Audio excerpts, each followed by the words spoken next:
185milessouth.com. Smash that Patreon button.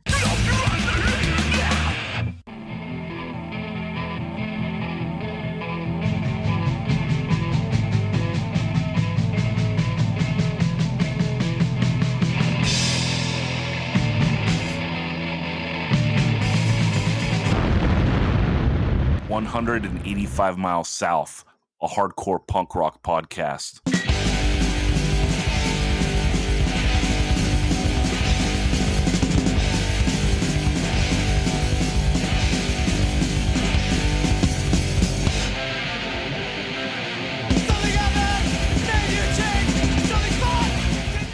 What's up, everyone? We are back and talking hardcore.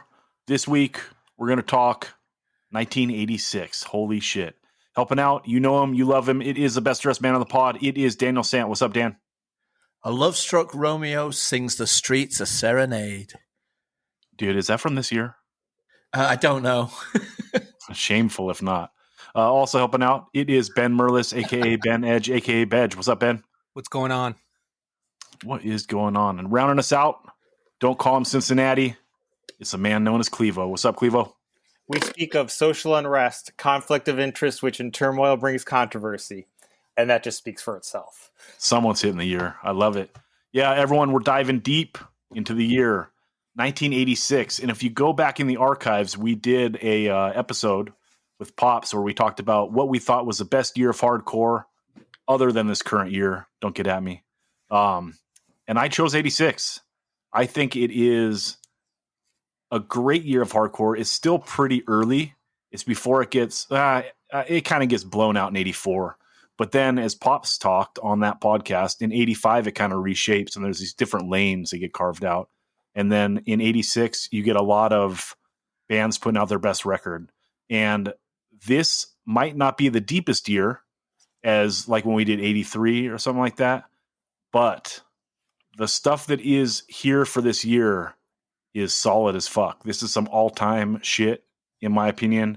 And it's hard whittling my list down. Although, for a Super 7, this is one of the easier ones because, dude, I got like 4 songs from each band I need. So what's up? Dan, what do you think? 1986. Yeah, it's like, you know, when you go shopping and you buy the Campbell's soup and there's the condensed can that you have to add either water or milk or whatever to, or there's just the regular larger can. This is the condensed can. It's full of goodness but it is just compact. It's not like completely sprawling year across a million genres and a million different bands. It's just some of the best albums you will ever own came out this year. Hell yeah. Clevo, 86. What do you think? So I sometimes jokingly, but maybe not so jokingly, tell people or say I believe music achieved perfection in 1986. I think there's just a lot of genres that were firing on all cylinders in this year.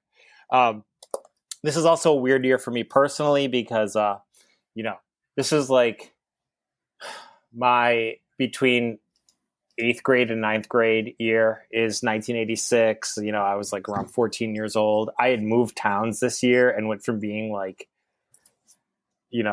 whatever I was into in the one town I lived in to like being a weird kid in the new town I lived in. And, really this is the year I was not really a punk and hardcore or into any of that yet. But this year really for me, it was like Metallica and Slayer, Megadeth, like the big three. And really just kind of getting into punk and hardcore, hearing some of the stuff for the first time. So big year for me musically, but it's just a big year musically overall.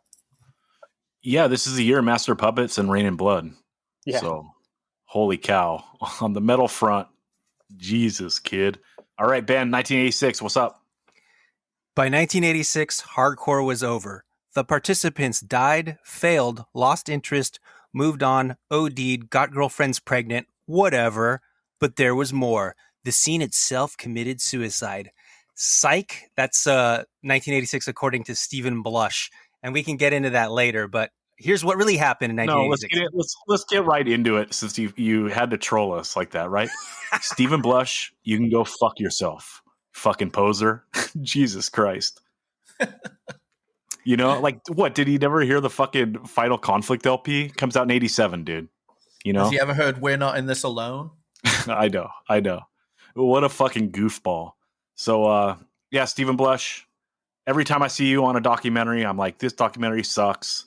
No, like, whoever fucking dragged you out of your fucking trash can failed us all. So, yeah, total bummer that dude exists. It is what it is, right? Hardcore never died. Hardcore is alive and well. And yeah, why do you rank a fucking pretty great book with like that bullshit? Like, oh, you lost interest, so it must be done. Like fucking just a child, right? Oh, I'm taking my toys and going home. It's over. I don't love it, so it's done. Yeah, has he never heard Skate Punks? That's right, dude. You missed out and never heard Skate Punks with Ben Edge gracing the mic. So you fucked yourself, you fucking long hair.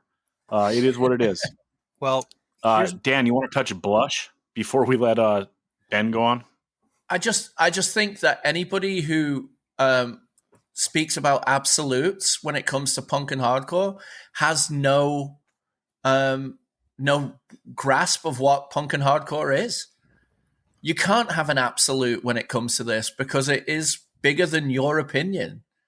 It is vaster, and there is so much youthful passion happening every single year that I'm glad he thinks it's gone, because then he's not around, except for when he's trying to peddle his book to everyone and link up with shows.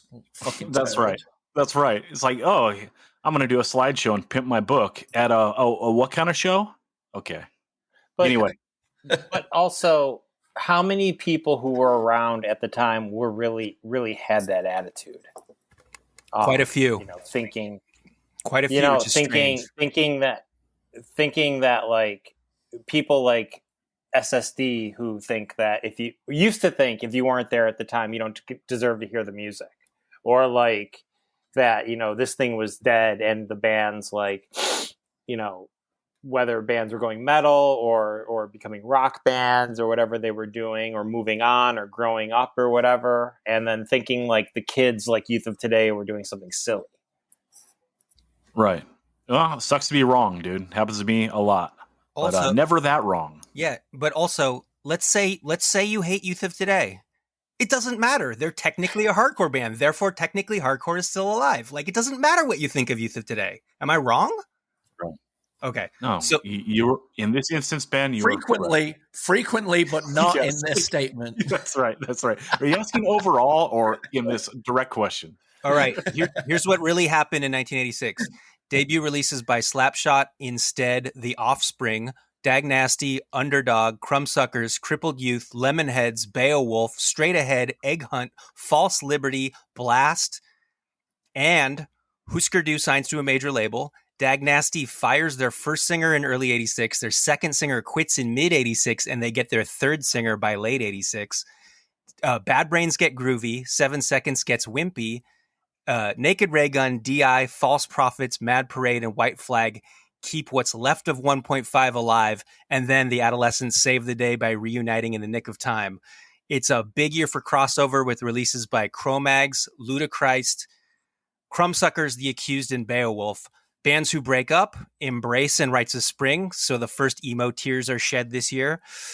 Dead Kennedys and Black Flag. Best Dressed Man is retroactively stoked because those two bands break up. Stephen Blush declares hardcore dead because he never heard of Youth Crew, RKL, and hates crossover and NYHC. 15 years from now, Zach will not throw him into a garbage can and regret it for the rest of his life. You're not wrong again. Yeah. Yeah. Straight Ahead this year, I'm not going to take anything because I'm sticking to Spotify. But In the Warzone comes out, and the tape, right? Clevo, is that right? Yeah. Yeah. I'm sure this is going to get talked for sure. Okay, let's jump in. Dan, tell people the rules of Super 7 and let everyone know the order that we're picking in. Yeah, so a Super 7 is a friendly competition to make the best 7-song mixtape / playlist from the year's greatest punk and hardcore songs. You are allowed to take the same band, but you are not allowed to take the same song. So, for example, Ben is first pick. If he picks The Eliminator by Agnostic Front, all the other AF Cause for Alarm songs are up for grabs, but that one is gone. And the order is Ben, me, Zach, Clevo in the Ohio Curse spot, coming in last. Yeah, that's happened a few times in a row now, huh, Clevo? Yeah, it's all good. It's a good year for music. Yeah, that's right. Okay. That was so diplomatic. I love it. Honestly, you know that we do talk about like strategy, and some years having the first pick is better than others, but there are so many dartboard records out of this year that it doesn't really matter. Yeah, I don't care. Like, if I got number one, I was going to let Dan have it so he get no thanks. We'll see if Ben extends the same courtesy. Ben, what's the best hardcore song of 1986? Well, this is one of the 7 best hardcore songs of 1986, but I'm behaving strategically, and I'm picking Youth of Today, Stabbed in the Back, before someone else might pick it. Someone else named Zach or Yep, Dan or Clevo Or me. yeah. So that bass break, man, probably the best bass break in the history of hardcore music. And then it goes from those hyper fast verses with that what my friend calls the box chord progression. Like if you're playing it on the guitar, it looks like you're making a rectangle. And then you go into that breakdown, and the gratuitous swearing sprinkled throughout the song is really the icing on the cake.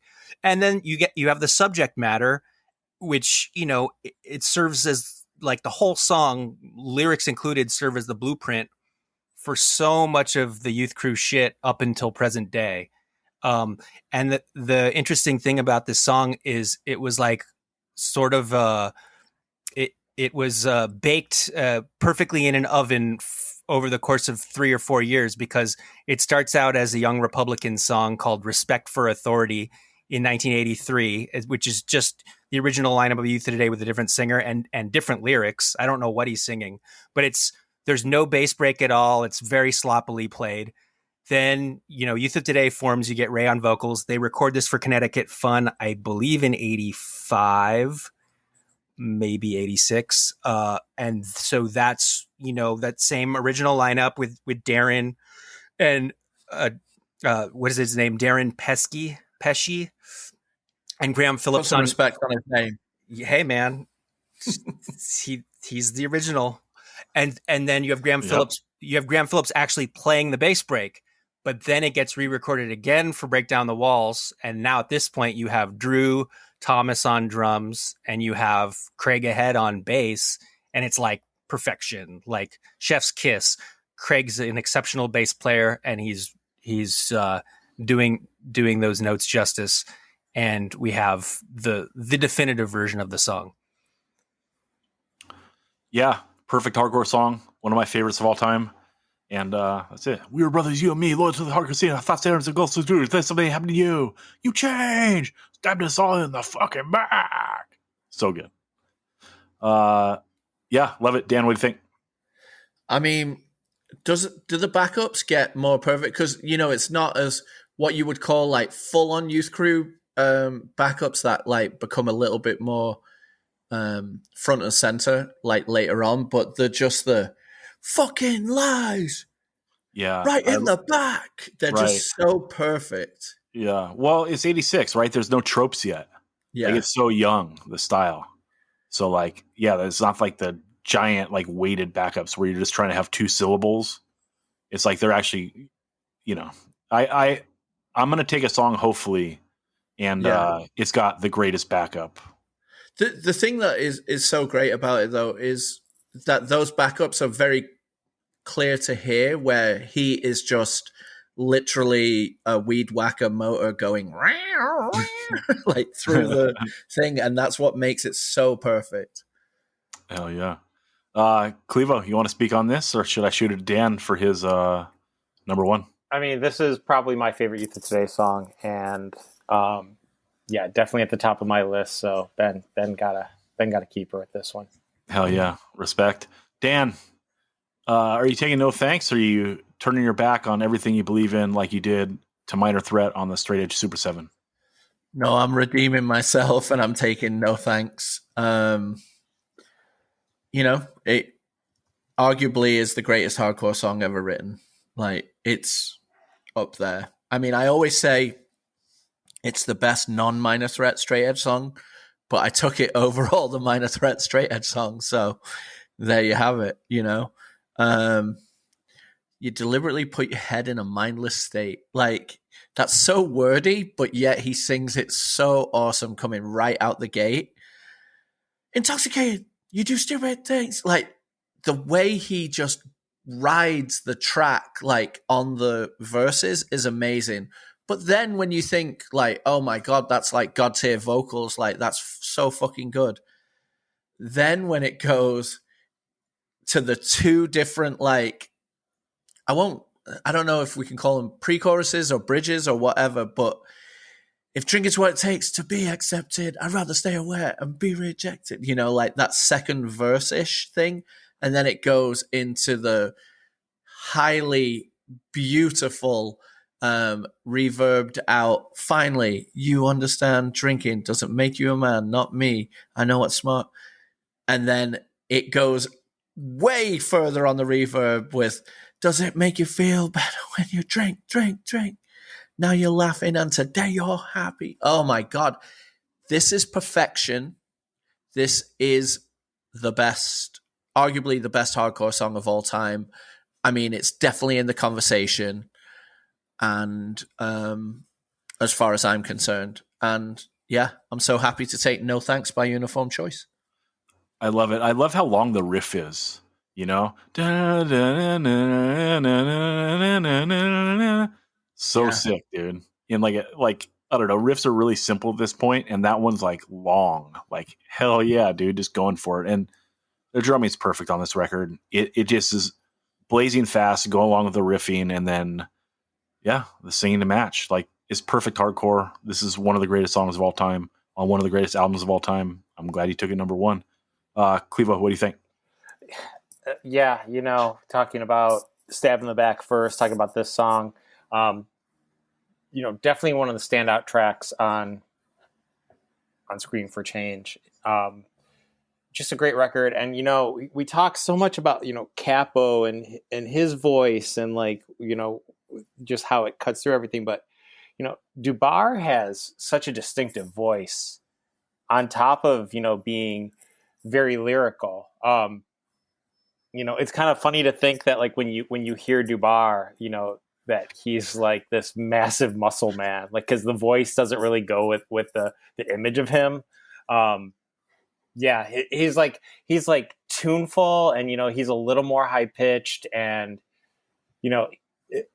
he's not gruff, like his just kind of everything. Well, I mean, we're going to talk about UC so much more tonight, but I think that Dubar is just like his voice is just like an instrument of itself that adds to the band. I mean, Clevo just like nails what makes him special, because I mean, these are straightforward, straight edge lyrics to an extent, but they are so poetic. Even the choice of just grain for like talking about hard alcohol, and like, as the grain goes in, you start to change. And then later on in that, it's the fight the bitter wind that has bitten you. Like, what a fucking great line. And then the last line, for those are none as blind as those who will not see. But also, I feel like some straight edge songs, or, hardcore songs in general, like, you dumbing, like, just kind of, not to like say dumbing them down, but just like getting directly to the point, like waiting. Do you feel better? Does it make you feel good when you drink? But, like just getting right to the point with that. Like there's something about like when you hear like the song Straight Edge, or you hear like Out of Step, or, Stabbed in the Back. They're all like, they get kind of directly to the point with what they're trying to say. And this also has its lyrical parts, but also has like the right in your face, like, this is what we're singing about, like, make no mistake. Yeah. Yeah, you're right. He gets very lyrical, but then there's also like the grab you by the collar moment, right? Where he can like suck you right back in. Yeah, and pleading for like self-reflection through basic sentence structure, you know? Yeah, and we're gonna get into UC a lot more on this this episode. Ben, you want to speak on this real quick, or should I grab my number one? Yeah, don't sell the guitar solo short. Great guitar solo. It almost grounds it more in California. Like there's something California about that guitar solo. Like obviously this is band's biggest influence is Minor Threat, but I don't know. You never heard Lyle Preslar play something like that. Yeah, great pick, great song. You can't go wrong. You pretty much can't go wrong with any song on this album. I'm saying that now apprehensively while looking at the track list. No, this album's it's epic. It's great. The solo's great. There's another solo I like even more on this record. But hell yeah. Okay, I'm stoked it's here. I'm gonna take Eye Against Eye, Bad Brains. This might be the greatest vocal performance in the history of hardcore. Like the way he lays down that verse, and then like, of course, when he goes to the chorus, like, I don't know how to go against I. Holy shit. And then breakdown out of nowhere. What the fuck?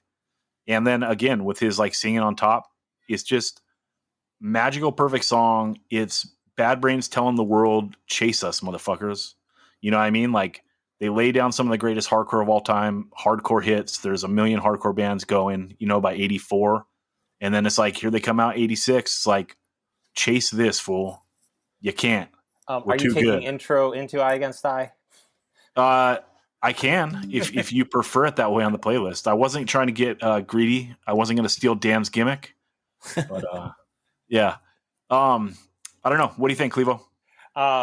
You say, how the lyric performance of, the where he sings there, but I love like how he just stacks the lyrics on in the faster parts. He's like, I got a brass Continental with a 300Z. I got a color TV with a video too. I got a rest home in Jamaica. Like he's just like on point.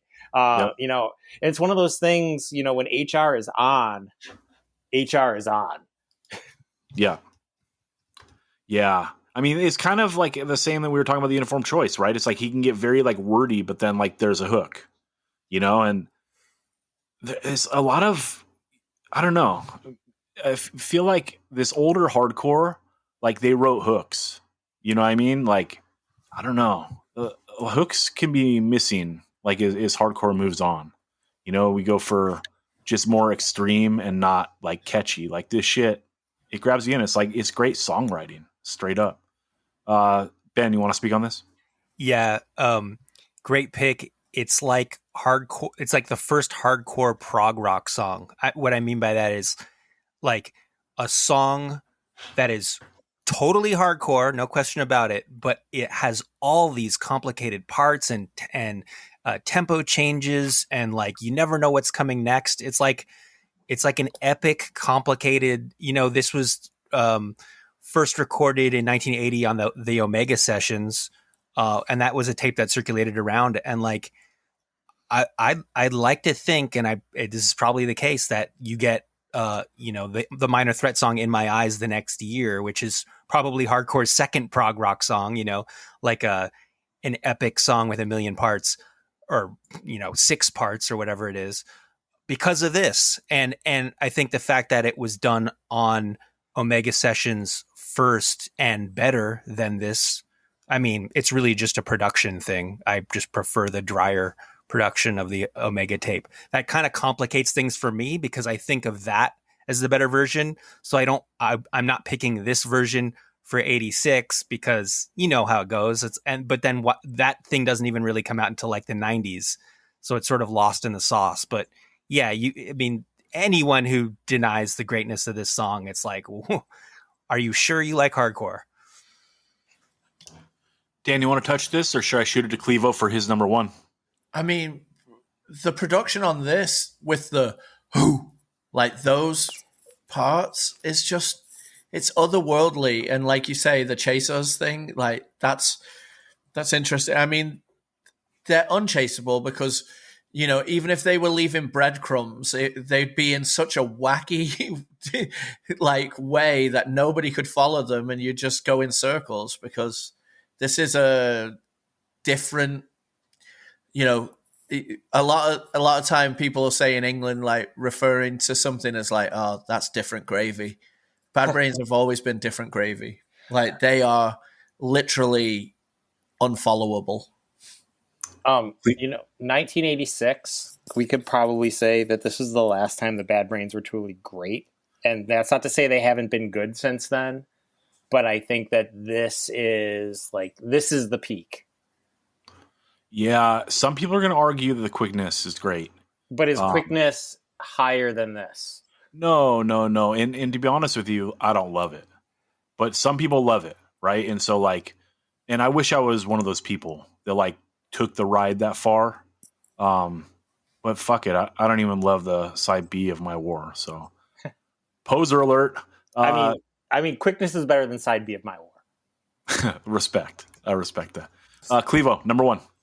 So, this is already getting into that strategy. Do I take a second track off of something that you guys already took? Because you guys all took things from great records, but I'm going to make sure I take something before Zach takes it off the board. And I'm going to go with Poison Idea with Lifestyles off of Kings of Punk. Love it. I can't remember who it was, but someone said, everyone reps record collectors because of the title, but Kings of Punk is truly the great Poison Idea, or the first great. I don't know. They're all great, but this song fucking starts off this record like a jackhammer. Lyrically, it's just really talking about, just kind of how Jerry and Tom were living. Like those dudes were not living good lives. And, I think part of the thing I love about the song is it just kicks in, and the first lyrics are I go full speed and I don't look back. And it's just this song just kicks in, is just right in your face. But then it has all the stops and starts where the riff comes back in, that riff. And then the breakdown in the middle where it's just when he's the day by day, hand to mouth, and lifestyles of the poor and homeless. And it's just talking about I just can't imagine what it was like inside those dudes' houses. Dude, I've always argued that the beginning of Slayer, Hallowed Point, is the greatest intro of any aggressive song ever. And this is up there. The way it kicks on the cymbals, with the dynamics, and then straight into fast. It's kind of like the ugly brother of the first UC song, right? It's kind of the same way, Use Your Head blast straight in, and you're oh shit, without the singing, they're kind of making a statement with their fast shit, this is what we sound like, and this is the same way, except Jerry A, when he hits that his yell is so good. Yeah, I love this song. When it kicks on the verse riff, it's just straight up rocker shit, and this is apex hardcore punk. This is the best record. You can argue Feel the Darkness, but this is the best one. You can argue the 7-inch too. I don't know. There's a lot. Their run is the greatest run, right? 83 to 1990, rivaled only by Madball, 94 to 2000. It's just sick. I love this. I'm glad you took it. I was up in the air on what I was going to take, and when you're up in the air, pick the first song off the record. You get the vibe of the whole record when you drop that needle. So, yeah, respect. I think legit though, this is. I think this is the song.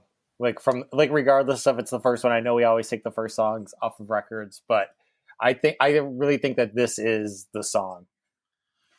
Yeah, I don't think there's any risk in Dan or Ben taking a Poison Idea song. So I would argue Made to Be Broken is the best song on the record.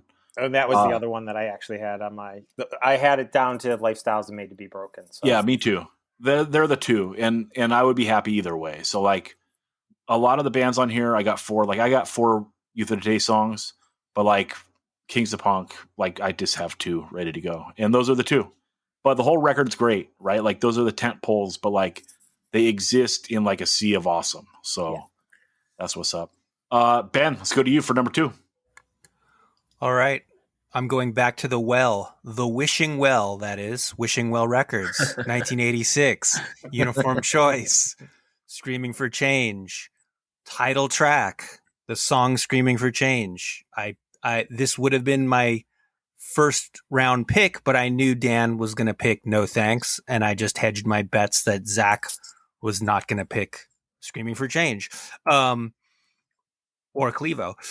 So when I got this album, to me, this has always been the standout track. And it's interesting how much you guys ride for No Thanks, which is totally fine. That's a great song too. But like, to me, this has always been the one. This has been their Young Till I Die. And they're always criticized by a lot of people, especially from that first generation, for being like fake Minor Threat.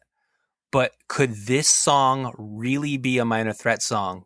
And I think that the gang backups and the sort of hopeful / positive message sets it apart from Minor Threat. Like I wouldn't hear Ian circa 81, 2, 3 singing lyrics this positive. I can't picture that. And, you know, you got that great bass intro, the snare rolls going into the song. And then you have this really odd arrangement that gives you 3 separate ways to scream for change. If you think about it, if you have it going on in your head, you know, it's like there's kind of a verse where he's saying screaming for a change. And then there's I guess a chorus, but then there's this other part where he's singing lyrics. And is that the verse? And I'm totally going to pull a Posy Chris and timestamp this shit. If you're not getting goosebumps when Dubar is hanging on the word change while the chords change underneath him going into that whatever other verse part, you're in dire need of a pair of defibrillator paddles for some chest compression action because your heart is not beating. I feel like this is sort of the swan song for that first generation of straight edge hardcore before, you know, the YOT template takes over, even though there's like obviously there's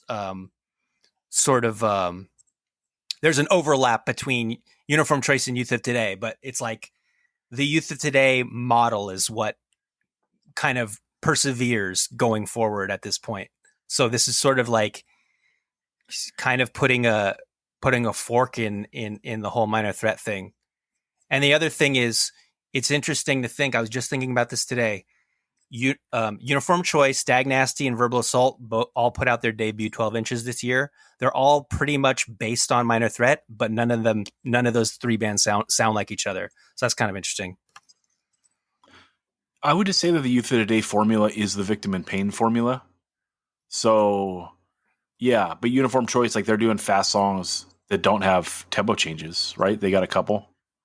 So, and that kind of like goes away. Victim in Pain, like every song has a tempo change, and like Youth of Today, every song basically has a tempo change. You know. Well, so, a lot of the songs on this album, a lot of the songs do too. I guess this song. Yeah, of course, but there's still like a couple, like this one and where did we go wrong? That one. Right.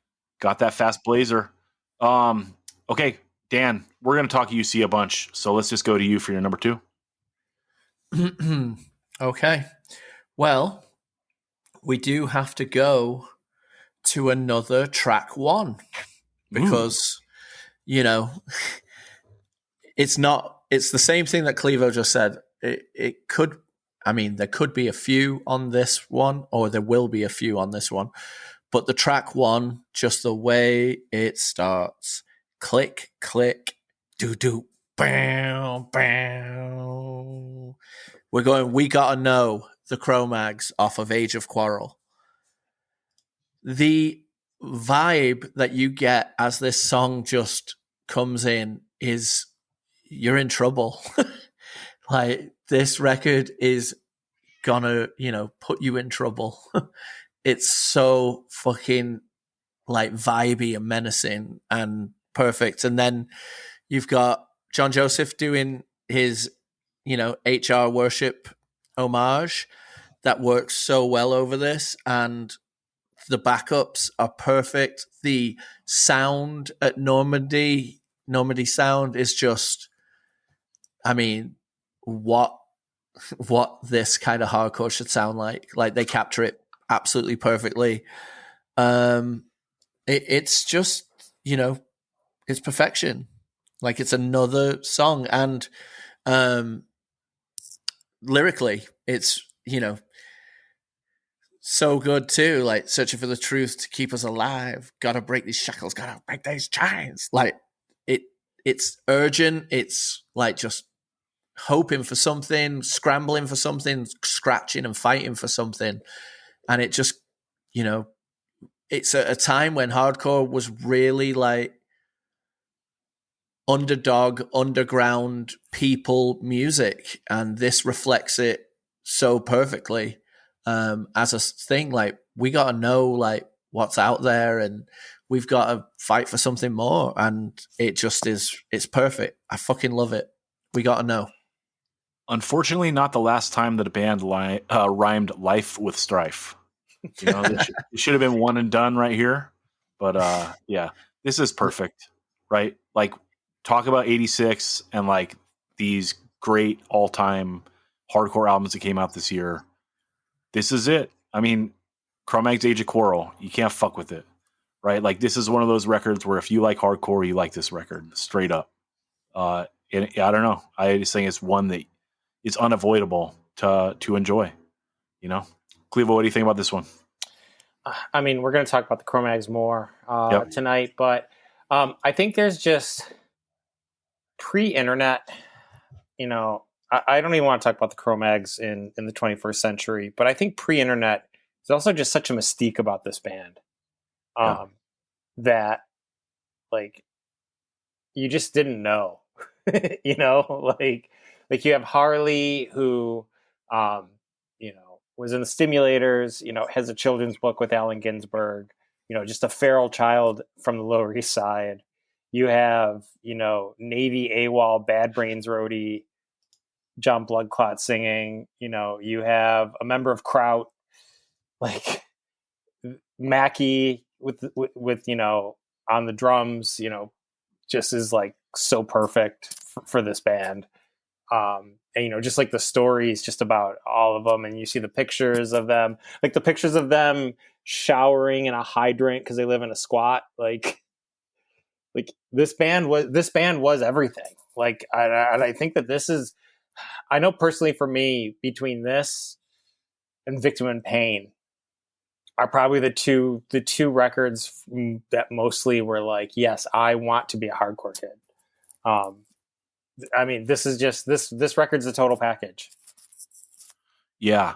And so long, right? Like, it's a long hardcore record. And it's probably the best great long hardcore record. Like, it's long and everything kicks ass. Like, I don't love Secrets of the Truth, but it works live. I get like why it's there. It really does work live, but on the record, I listened to it probably like 1 out of 10 times, So I think I've said this before on here, but like, I'm not a fast runner, but when I run, like if I'm going to run like a 5K, I listen to Age of Quarrel with Malfunction taken out. Oh, and that takes you right at about 30 minutes. I actually usually I listen to Age of Quarrel with Malfunction taken out and add Everybody's Gonna Die from the demo. Sick. Yeah. I would say I listen to Malfunction 1 out of 4 times, and Seeker's like 1 out of 10. But yeah, I mean, this is all time. And also, like, you're right. That's so good that you called out the mystique. But also, I just want to say, like, side note, because people are very judgmental about how like some like older hardcore dudes are, and like we're all pretty like left wing on this pod. But like, I don't give a fuck if someone like thinks different than me or like acts a little crazy. Like, half the appeal of these like old hardcore dudes in the first place was that they were a little crazy, right? So like, I'm not judging people for still like being wild and thinking wild. So I want everyone to like do their own thing. You think that's fair, Dan? Yeah, I mean, this underground brutalist music comes from people that have been put through the ringer and come out a little bit touched and messed up. And, you know, we want it that way. We want this art to pull them out of, you know, exactly what they've done. And yeah, if, you know, old man yelling at cloud, literally yelling at planes, putting out clouds, apparently. If that happens later on in life, fuck, when you check in with someone and they're 55, 60, like, they usually have turned stupid. Look at Morrissey. If you look at, you know, we're talking about the Cro-Mags, talking about Poison Idea. If you read Jerry A's, the three Jerry A's books that should have just been one book. If you read Harley's book, which probably could have been about a third or a half as long because it needed an editor. If you look at John Joseph's book and look at where they came from, like, those are the types of people that can make this type of music. Like, Right. Like, this is real. Read Rogers, like, we're not really going to talk about Agnostic Front too much tonight, probably, but read Rogers' book. Like, all of those guys have very similar, like, they didn't come from good childhoods. Yeah. Yeah, 100%. Clevo, watch out. I think you're shuffling something with your hand. Okay, let's see here. I'm on the wrong tab. Oh, Jesus, we're back to me. Okay, just so I get it, since Ben jacked me and took Stab It in the Back, I'm going to take my second favorite song off Break Down the Walls. I'm going to take a Stand. And this is what I was referring to earlier with one of the greatest hardcore backups of all time, facetiously. I see you hide. Hide, do you have pride? Pride, afraid to share. What's inside me walked right by. By a real nice guy. Guy! What the fuck? It sounds sick. And then you think about it, you're like, what? A guy backup? Okay. But this is classic old school punk, right? It's just slow, get the people moving a little bit, and then yell something out, and then get buck, you know? And I love it so much. I think when Better Than 1,000 came through on one of those Rev tours, they played the Whiskey, and I went and I staged over to the song. And I jumped on stage, and then I realized this is a bad idea. Like, that stage is a little too high for me to dive off of. It's probably like, I don't know, what do you think, Dan? Chest high? Yeah. Yeah, it's like I'm cool with, like, you know, waist high. But anyway, I survived. I don't know if, you know, the two people I landed on did. But, Probably not. I know, it is what it is. I didn't die, so straight up. Or I didn't fucking bitch out and go foot first, you know, like a fucking nerd. But yeah, this is my choice. Ben, how do you think this stacks up against your pick? My pick's better. But yeah, another album where I don't know if you can go wrong. Like, what's the worst song on Break Down the Walls? I don't fucking know. They're all great. Isn't Keep It Up on this one? It's Time to Forgive, because that song's bullshit. Oh yeah. A lyric switch. Yeah, like, we just might fucking fight too. It's time to forgive, guys. Yeah, that's not the best, but whatever. Okay, Hey, they're morally straight. that's right. That is correct. Okay, Allegedly. let's go to Clevo for your number 2. So I'm gonna dip my toe back into the uniform choice pool, and I'm gonna take, of course, the first song off the record. But I'm gonna take Use Your Head. I was listening to this quite a bit in the past, you know, couple days. Like, not that I don't usually listen to it, but like, I was listening to it quite a bit to kind of figure out, like, well, Dan's going to take No Thanks, you know, what do I want to get in with? But like, when you listen to Use Your Head, the way the song is set up is it's so good, because like, you have the hangs on the beginning, but they're not just like hangs with like cymbal chokes. Listen to the drums on that, because he's just playing fills all over those hangs where the drums are just going crazy. I don't think I really noticed how much the drums stand out on that before. But also, the riff is so good, because like, the first riff goes, what is it? The first riff goes down, like, tonally, and then and it's all fast. So it's like the verse riff goes down tonally, and then basically the chorus riff is kind of the same riff backwards. going fast. So it's like, it's a dun dun dun dun dun dun dun dun dun dun dun dun dun dun dun, and then just like the skank part. It's not even really a mosh part 'cause it's a little too fast. It's like California Circle Pit part just in the middle. I fucking love this song, and what a way to start off a record. Yeah, like that. The drummer Fleming, like on that beginning, like it's so wild, like it's almost falling apart. But it's like, it's the best. It's the best way to start a record. Oh god, it's like the first 20 seconds are so gnarly. I love it so much. Yeah, great pick. All right, let's go to Ben for his number 3. Yeah, for my number 3, I think I'm going to have to step away from Wishing Well Records for the first time on this program and pick Dag Nasty with their song Justification off of the Can I Say LP that's was released on Discord Records. And this is definitely their most hardcore sounding song on this album. And I feel like it's sort of a defense of hardcore music in general, when so many bands around 84, 85, 86 were going off in different directions musically. Like, I think a band like Dag Nasty the year before would have gotten that sort of attitude, like, oh, you still play hardcore? Pfft. And Dag Nasty responds, you say we're walking backwards? Well, that dead horse sure can run. It sure can run. Which is sort of like, you're still trapped in, hardcore world, but, we're still doing this as good as it can possibly be done. And there's value in that. I also love the lyric. I said, I'm trying my hardest, but he didn't like the tape. And whenever the music I make is rejected by, a label or a promoter or whoever, I think about even the great Dag Nasty having this feeling of rejection. And the backstory was the Dag Nasty demo was given to the band Marginal Man or someone in Marginal Man, and they sort of dissed them. And I'm sorry, but like Dag Nasty's the better band between those two. So it's kind of funny in retrospect. Oh, I was on mute. Yeah, I agree 100%.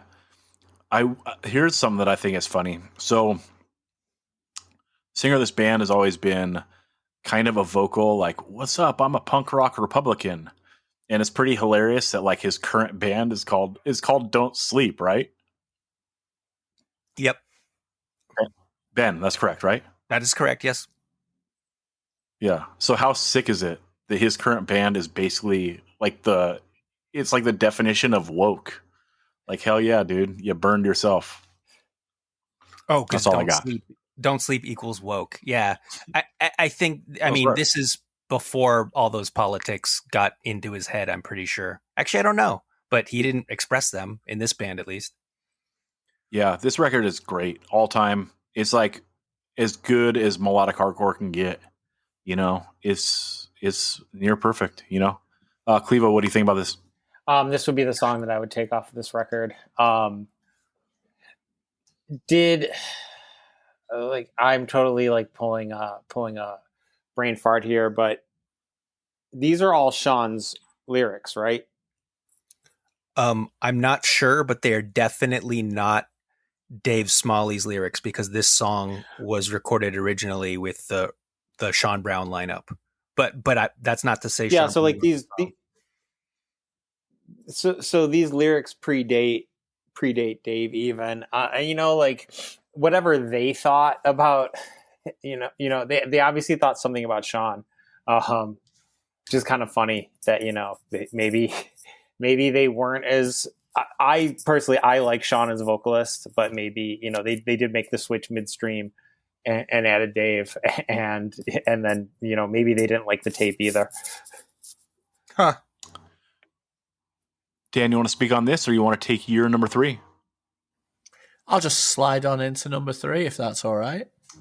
Please do. Well, sometimes one is not enough. And I'm going Hard Times, Cro-Mags, from Age of Quarrel. I mean, Hard times coming your way. Like the way this and then it comes back in. Fucking hell. This song is incredible. I think we flipped this back into our choice as the Cro-Mags representative for the best songs of the 80s a few weeks ago, right? I don't think so. I think it got switched. I think I changed it. Yeah, I think it stayed as the Cleo limit. changed it to It's the Limit, didn't he? Yeah. Madness. I changed it to Absolute something. madness. Classic song. And like that straight, it's the Victim in Pain formula, right? It's like Cro-Mags doing like that formula. Verse, chorus, breakdown. Yeah. We should probably stop talking about that song. It's going to come up. I know. It's like this 86, dude. We're all taking the same bands, different songs, straight up. Yeah. I mean, it doesn't get better than this. Like, this is hardcore. Like this, put it in a test tube, send it off to Mars. They open that test tube, pour it out, get punched in the face, and they realize hard times coming their way. Sorry, Marvin, the Martian. Yeah, it's sick because, you know, a big part of hardcore is starts and stops. And like here you have perfect examples of it, right? So, yeah, so good. And this is one of the all-time mid-tempo bangers. We might have to do a Super 7 at some point, all mid-tempo bangers, because that would be ill, you know? And here's one of them. So, yeah. Okay, my number 3, Jesus Christ, what do I do? Man. Yeah, this is hard. I will take... Dude, I'm taking Slapshot Back on the Map.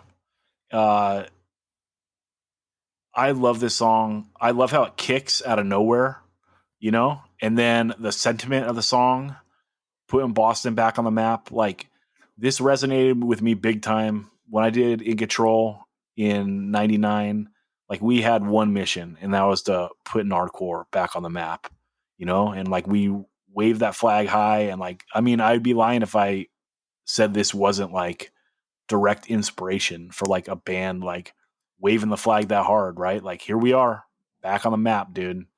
So yeah, Clevo, I hope I didn't jack you too hard. And I hope that they don't take you off like subsequent releases of or presses of 10 Yard Fight. I mean, this was definitely going to be my next pick. Yeah, dude, it's so sick how it just goes like mid-tempo out of nowhere, right? Like, there's no like drum fill, there's no build-up or anything. You're just like, oh shit, we're in. Yeah, it's just like, it's just something about the way Mark drums. You know, he uses like the smallest kit ever. It's like basically a tom, a snare, a kick. Yeah. And, you know, when LaCroix and Ben filled in for Slapshot, so it was basically Choke and Mark with LaCroix and Ben on bass and guitar. And Mark used to come over to our house to practice, and he would play, and then like I wasn't in the room and it sounded like a full band, and I went in and poked my head in, and Mark was singing and playing drums at the same time, and he kind of sounds like Choke when he sings too. And just like, but yeah, like watching him play these, because he's very minimalistic, but the songs, I feel like he really drives these songs. Yeah, I mean, he's the drummer, right? He's the beat, he's driving it. Yeah, I love it. Dan, you want to speak on this at all? Absolutely. This is basically the formula, especially on this song, but more so like just overall for the LP, is like, this is Oi and SSD in a blender, really, you know? Like, the way Choke sounds is like reminiscent of Springer to an extent, but as someone who has listened to Oi music just as much as hardcore, this is such a good song. The way it just has that vibey like beginning, and the and like you say, it just launches off into just like mid-temponess, but then it explodes, and it's just angry and basic. It's it is basic in the best possible way. It's getting the point across, and it is so catchy and so great, and one for the ages. Ben, you want to say anything on this, or should I shoot it to Clevo for his number 3?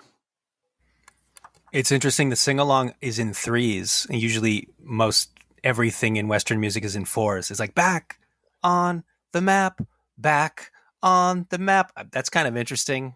And Also, when it repeats back on the map, it like jumps. It's like it's not just like back on the map, back on the map. It jumps that second one, back on the map, back. It's like jumps. It's so sick. Yeah, it's something interesting in there. The third best choke band, Last Rites, Negative Effects, Slapshot, Stars and Stripes. That's my order. Am I wrong? Yeah, Slapshot's better than Negative Effects, in my opinion. But yeah, Slapshot's the best out of all of them. I mean, if you're talking about like a catalog, Well, it's the best, right? Like way more music, of course. Quantity versus quality. Well, but the first 2 records like have so many smashes on them. You know, like Last Rites doesn't have a whole ton of songs, but they're like batting 1,000. Yeah, I never heard Last Rites do a straight edge cadence that made me march down the street. But Last Rites didn't release Unconsciousness. That's fair, but like, what if we just limit it to the 80s, right? Yeah. You know. Anyway, okay, Clevo, number 3. So let's just stay in Boston then, and I'm going to take Gangrene, and I'm going to take Another Wasted Night. Love it. You know, it was between this and Alcohol, but Another Wasted Night. You know, we talked about solos before. This song just kicks in. Like this is a punk rock hardcore song with the emphasis on rock, and I think that's really what Gangrene did the best. And you know, the song, you know, really just talking about, you know, Boston. He's become a disgrace to this town, which, you know, prophecy preceded itself. Yeah, it's funny because, you know, these guys won like the local radio battle of the bands to win like studio time. Like it's like the most 80s like rock band like thing you could do. But I do really, Gangrene I feel like is so hit or miss. And I think they miss more than they hit. I mean, I'm really trying to get kicked out of Boston. I'm moving anyways. It doesn't matter. But like this and Alcohol are really the 2 songs that stand out. This and Have Fun. There's a couple of rippers on this, and then the rest of it is just like, it is whatever. So, but I do love the song. You know, another song that's tuneful. You know, has a little more singing and isn't really gruff or anything like that. But yeah, and again, another kicking off side A song. Yeah, I love when it goes fast. When he goes like, "Will this misery ever end?" Kicks fast right there. And then, but I like after the first verse when it's like, "Do you even know how you fucking get bum bum?" Yeah, this song is great. But you're right. The record is hit and miss. I love those demos. I didn't hear them until like maybe like 8 or 9 years ago. So like I never had them, you know, when I was a teenager or even in my 20s. Those things are just wild and out of control. Like, what is it called? Preschool? Like that CD? So that's like the 7-inch and like all the comp track stuff. Okay. Yeah, that shit is so good. But yeah, I love this track. Great choice. Ben, let's go to you for your number 4. All right. Obligatory Cro-Mags pick. I'm going to go Street Justice. The interesting thing about this is it's part of the Street Rock block on Age of Quarrel, where they play 2 songs in a row with the word street in it that are fast the whole way through. No breakdowns. For a band that's known for combining metal with Bad Brain style hardcore, they kind of show the world that they're also the masters of like breakdown free hardcore. And I love that overpower, overcome. That part's so ill. I just imagine like someone swinging a chain when I listen to this song. And more often than not, I start the album on track 5, Street Justice, because I just need a dose of that street justice for you and me. Now, here's a question for all of you. Is Age of Quarrel a crossover record? And if so, is it the greatest crossover record ever recorded? I'll go first. It is not a crossover record. It's a hardcore record. It's like, I don't know, where's the metal part? Like, it has a little bit of like tightness to it, which I guess at the time you would think is metal, and the production, I guess. But like, there's no speed picking, right? So I would say, I think that Age of Quarrel is a mix of Bad Brains, Discharge, and Motorhead. I think it's Discharge is already Motorhead influenced, but I get what you're saying, and I agree. Yes, right. So if you mixed Bad Brains up to this point, pre '86, and Discharge, like the early shit, right? There's no metal in there, so it's not crossover. Well, I guess it just comes down to, is Motorhead a metal band? And also, is Seekers of the Truth kind of influenced by heavy metal? I mean, I think I hear it. Sure. So you want to take Seekers of the Truth? Fine. But it's kind of like the outlier song on the record, right? You know? Yeah, that's true. I mean, it's like, it's not the backbone of what this record is, you know? And Motorhead, like, they get lumped in metal, I guess, but like, they're just a rock and roll band, dude. Yeah, they're their own thing. How can this be crossover when it is the fucking absolute formula of what hardcore is? Well, I think it's right. It's sort of like this and Victim in Pain. Well, I think when people use Age of Quarrel as a starting point for like, this is what hardcore is. Now I'm going to mix this with metal. It's like, whoa, you're already kind of dipping your toe into metal in the first place, using this as a starting point. So then you end up getting, really metallic shit, 5-10 years later. But I think that's the turning point, because I think that bands like Integrity are using Cro-Mags and Judge, and Dwid might want to say it was like Mighty Sphincter and Septic Death on top of that, but it's really like Integrity. Early Integrity is really like Cro-Mags and Judge. It's like Cro-Mags, Judge, Killing Time. Like, that's modern hardcore. Yeah.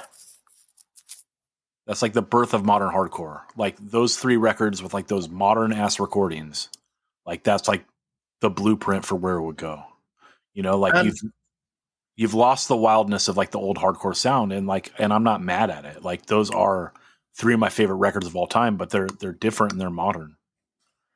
Well, also, I mean, you're saying this is Discharge and Bad Brains, but it can't help but be, in the same world as Victim in Pain as well. Totally, this record as well. Absolutely, the breakdowns. Well, I mean, I guess Bad Brains introduced the breakdowns even before Agnostic Front. So yeah, it's a stew for sure. You can see where this all came from. Well, whatever they're doing, it's great and we all love it. Except maybe Clevo.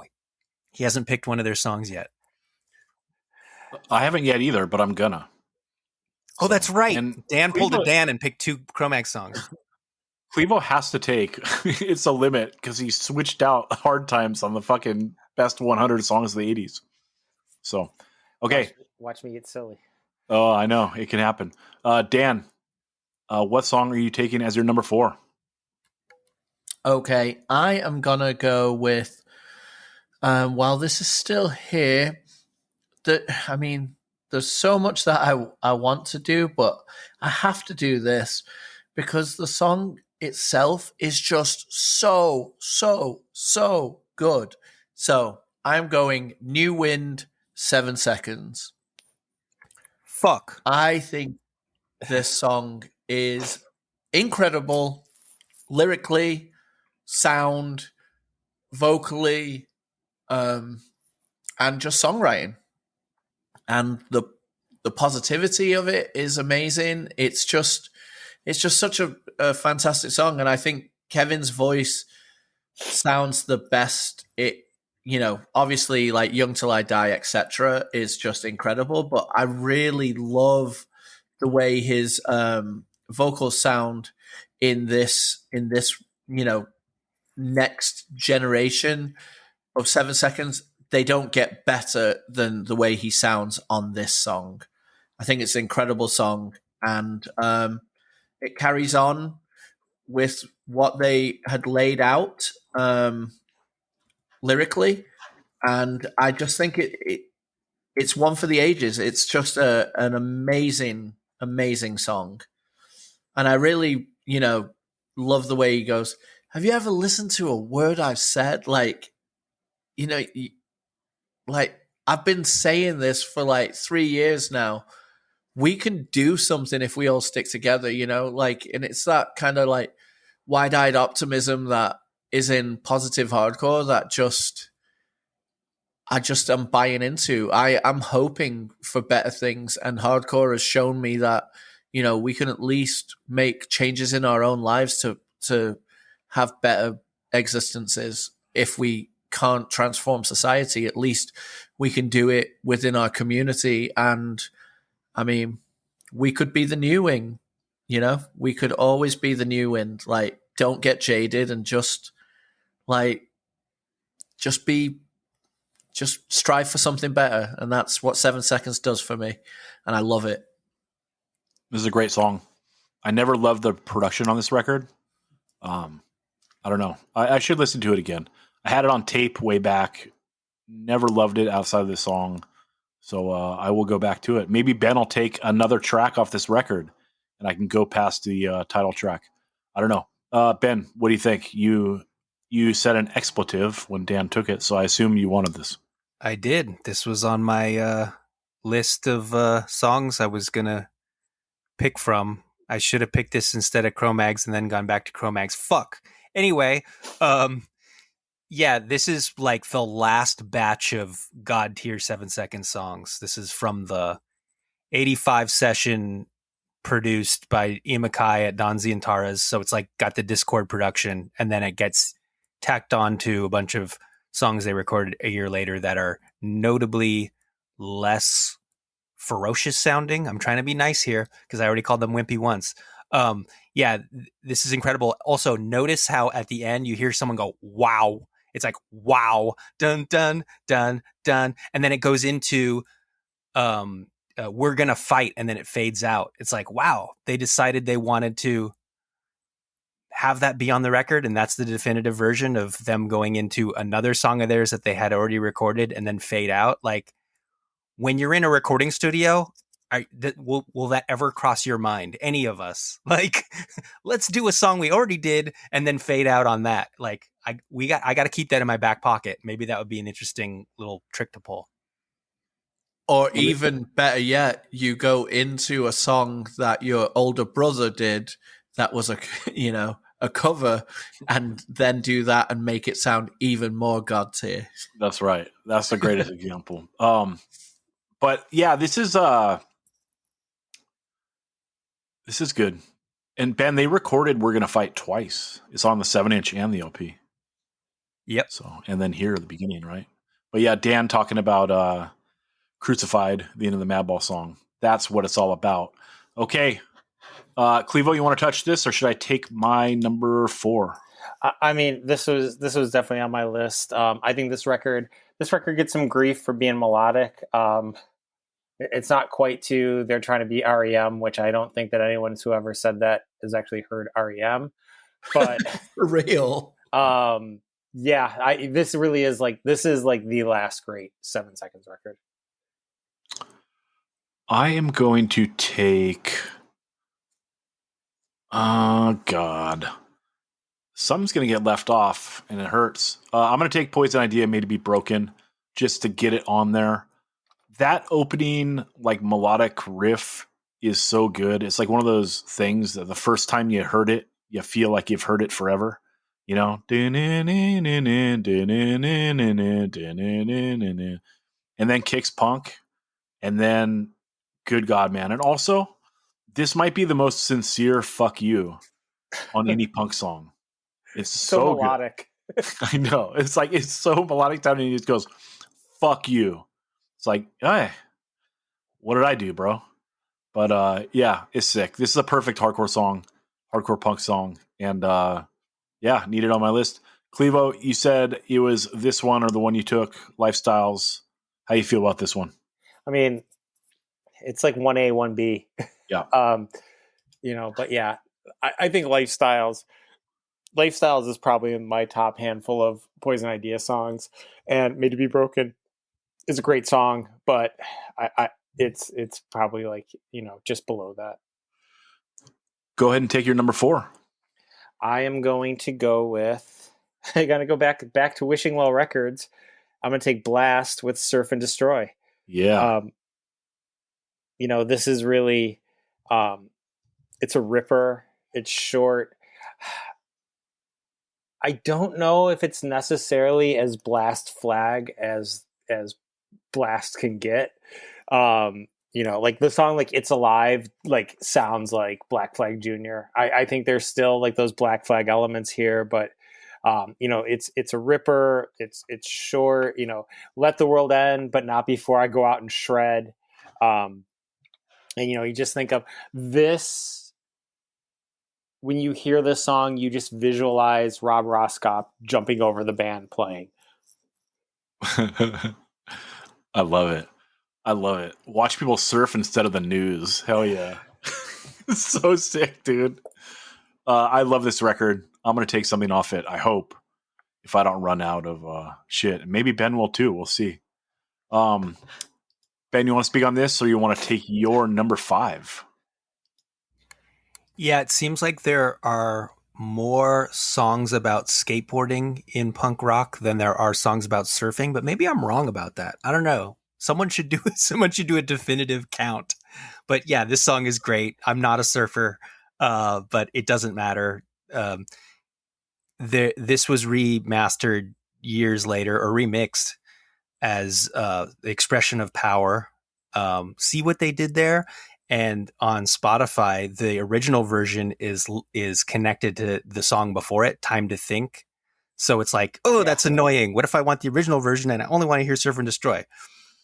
But man, you could really do an entire 7-song playlist of stuff on Wishing Well Records from this year. Maybe. I don't know. I'd have to look at their catalog. Of course you could, because you could just have a side A of the UC LP. Without question. Without repeating bands. Without repeating bands like someone always does. Yeah. Anyway, number 5.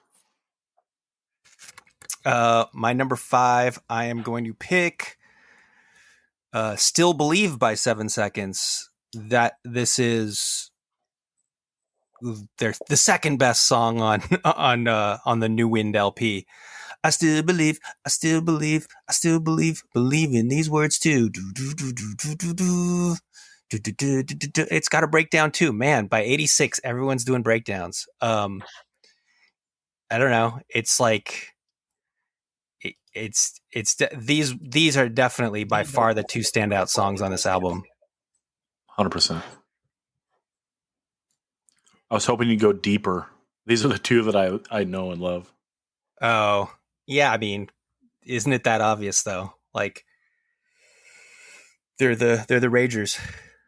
And I think they did them both when I saw them last year with Circle Jerks. They definitely did New Wind, because I almost died in the circle pit because I was the only one wearing a mask and I couldn't breathe. Dan, you want to speak on this, or you want to take your number 5? I mean, it's a great song, but I got the winner off this LP. So I just want to clarify something before I move on. I took the 12-inch single version of Bonzo Goes to Bitburg on the 85 thing, so that means it was already kind of claimed. So the Animal Boy version won't count, right? Yeah, it shouldn't, because you took it. And that's funny, because that song was like the only one out there where I was like, okay, there's only one song off this record that I want. Crummy Stuff's pretty good, but yeah, it's not good enough to get in the top 7. Right. Yeah. So it got claimed for 85, so let's skip it. Okay. Well, I am going to go. I mean, the two songs that I was initially going to go for on Break Down the Walls have been taken. But you know what? I just roll with the punches because I have a positive outlook. Yeah. I'm going positive outlook from Break Down the Walls. I mean, can we? I mean, this is what this is what it's all about. Like, I mean, I know I'm taking a lot of posy songs right now, which I'm very happy to do. But this is one of those ones that really defines what Youth of Today is all about in the classic sense of the band, not in millions of like comebacks and things like that. This like first era Youth of Today, the things that they were bringing to the table, lyrically, extremely different from all the stuff around them, and just incredible. Like, gotta maintain, its outlook on life is positive. So, why would I try and hide that? Why am I trying to conceal that? Like, that's so sick. It's so easy to take for granted, like that's what Youth of Today is all about, and that's what Youth Crew Hardcore is, and things like that, and look back and just know it's like that. And sometimes, people will think that's cheesy and whatever, especially in this day and age where everyone wants to be hard. It fucking takes strength to be gentle and kind. Jesus. This is a really different way of thinking for such aggressive music, and I think that is awesome. Positive outlook, Youth of Today off Break Down the Walls. This song fucking rips. It's so good, dude. It's like the vibe of Victim in Pain, like the music, and then like the lyrical output of 7 Seconds, like mashed up to pure hardcore perfection. Love it. It's great. And we have talked to Youth of Today a bunch. We got to see if Clevo's going to take one for the clean sweep. I'm going to take my number 5. Generally on this podcast, I don't take emo songs like, Dan and Ben take Fugazi all the time. But I'm going to take the greatest emo song of all time, and that's Once I Cry by Uniform Choice. This fucking track, dude. Like, I don't know. What the fuck is emo? Like, it can kick ass too, right? Like a lot of Rites of Spring kicks ass. Like, this is a very emotional song, but like, good God, the tempo that they hit on this is so perfect, so in the pocket for the mid-tempo banger. And yeah, it's great. That gang vocal coming in, once I cry, the rain begins. Da, da, da, ba, da, da, da, da, da. The flow or the verse, out of this world. And again, great lead on this song too. Like, the leads on this album are so tasteful, so good. And yeah, you guys chose Rippers, so I took the emo song on the record. So how about that? Dan, what do you think about this one? I mean, this is, it is awesome, open-hearted song. But if you really wanted to go emo off Screaming for Change, why didn't you go for Silenced? Is that the poem? That real emotional poem. Yeah, it'll probably close out the episode, so we'll see. Excellent. Hell yeah. Okay, Ben, excuse me, Clevo, let's go to you for your number 5. I'm just going to take the Youth of Today song now. Hell yeah. I'm going to take Thinking Straight. Yes. This is like the most like song structure, verse, chorus, breakdown. I feel like this is the song, but it's just like, it's kind of a perfect song. Like when you just like kind of think of it by itself. Norm, redoing Antimatter, posted a interview with Porcell recently.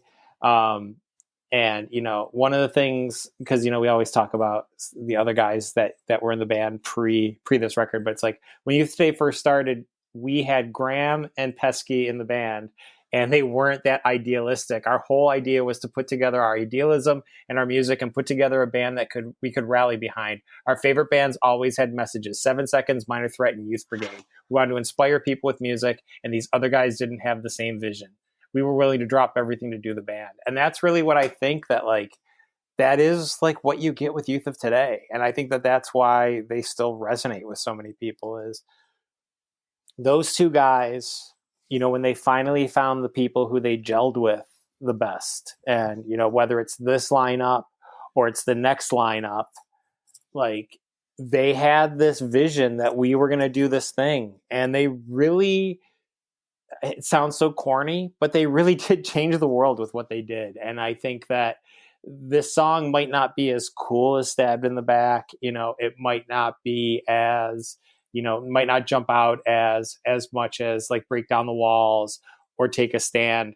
But this is kind of everything that Youth of Today was. It's like, this is our message. We're going to wear it on the sleeve and we're going to put it right in your face. I love it. Yes. What a track, dude. What a track. And we all got it, right? This is a 4-banger. We all took a YOT song. I love it. I love it. And we all took a UC song. That's right. That's 2. We'll see. We got 2 more rounds. Cro-Mags might get it too. Ben, you want to speak on this, or you want to take your number 6? Can't go wrong with anything off Break Down the Walls. This cassette really impacted my life profoundly. And yeah, it is corny to I mean, you can think of it as corny, but it's just the way it goes. I mean, I got this album and I read the lyric sheet to my friend over the phone, and I said, I wrote lyrics for our band that we're trying to start. And I didn't tell him I'm just reading off Youth of Today lyrics. And he said, what are you, a Boy Scout? He just couldn't comprehend that these would be punk lyrics. So it's kind of cool that they actually were, and the band's really good.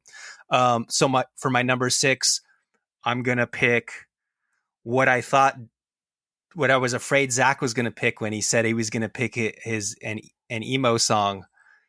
Egg Hunt, We All Fall Down, off of the Me and You Egg Hunt 7-inch from Discord Records. This is a project band with Ian Mackay and Jeff Nelson of Minor Threat.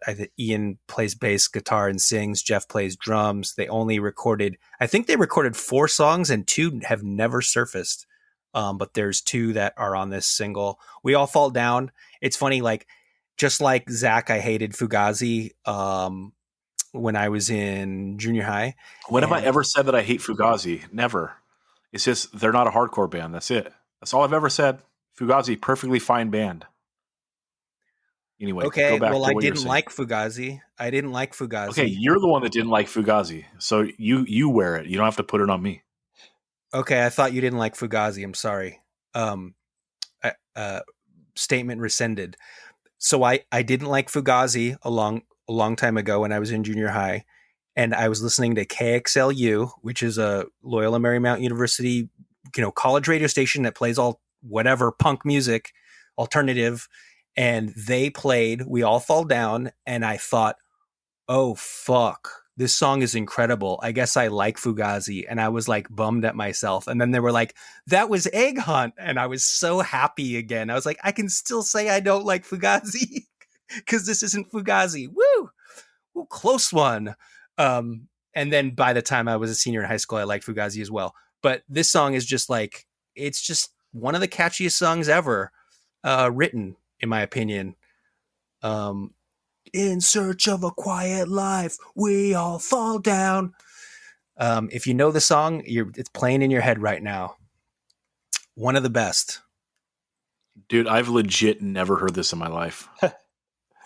Because the combination of this band name and that album cover, I was like, nope.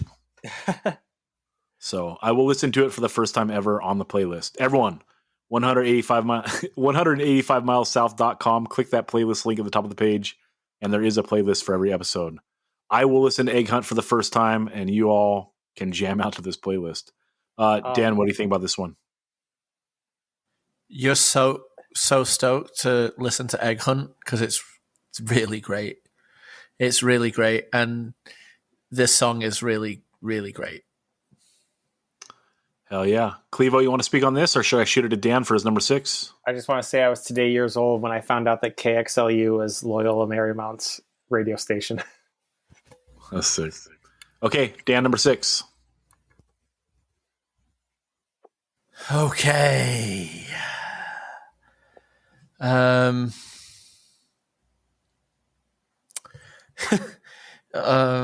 God, there's too much good stuff. It's like AM PM up in this motherfucker.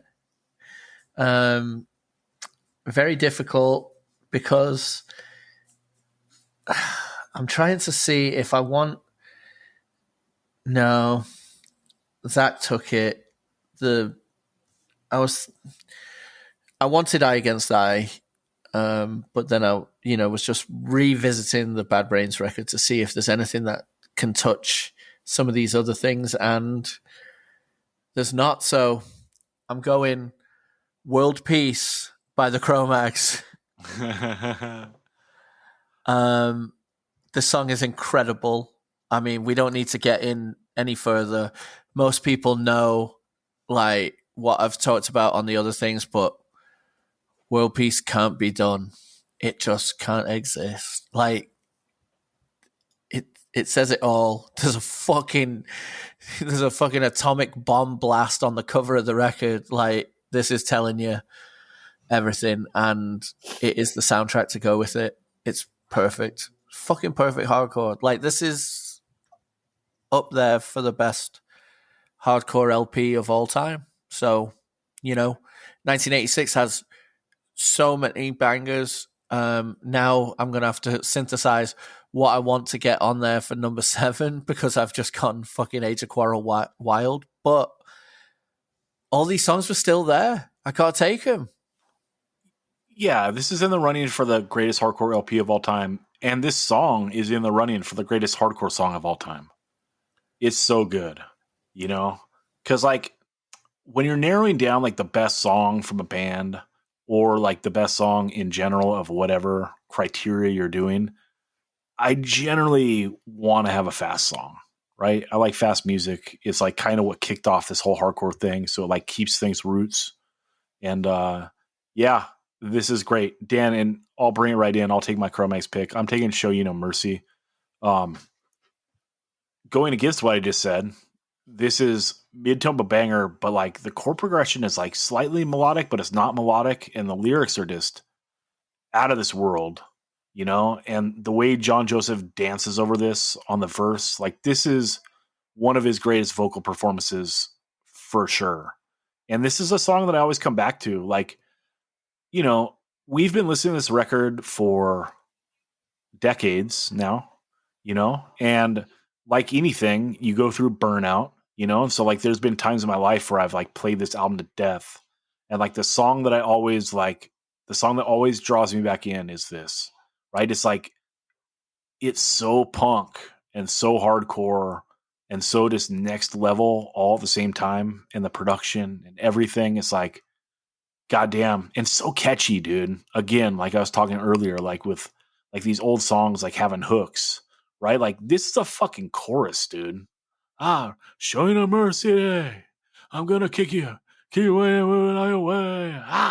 Show you no mercy at all. It's like fucking A, dude. So good. So good. So yeah, stoked I had it.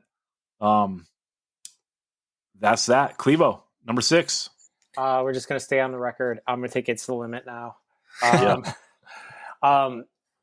This is the song that starts off side 2, and it just starts in where the drums fade in. Like Mackey's just playing like a freight train on this, like when the drums come in, and then it has the hangs, and that riff, that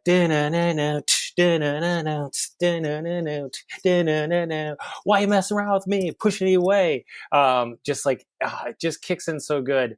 So if you've never seen it before, there's a terrible movie from the 80s called The Beat, and for some reason in the middle of the movie they go to see the Cro-Mags. They go to see the Iron Skulls, who are played by the Cro-Mags.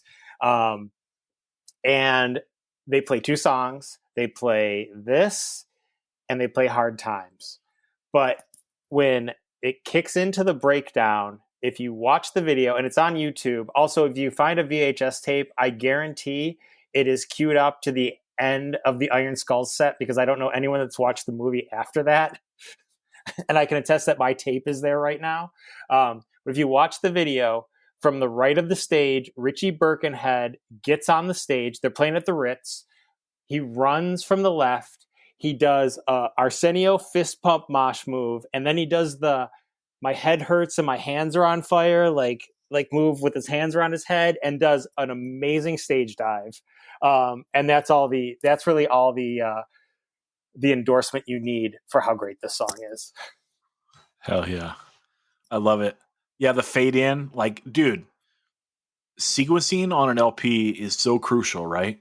And to do like that fade in on the drums, like to start off side B, perfect sequencing on a record. It's like they were thinking about like what track is going to start side B, right? They're not just like slopping out a bunch of songs, like, oh, whatever order, don't matter. Bringing It Like Down this- does that too, because Bringing It Down, when you listen Yep. to it on the CD, because it fades from the storm into whatever the song is on side, but the drums, like that fade in at the beginning of side 2.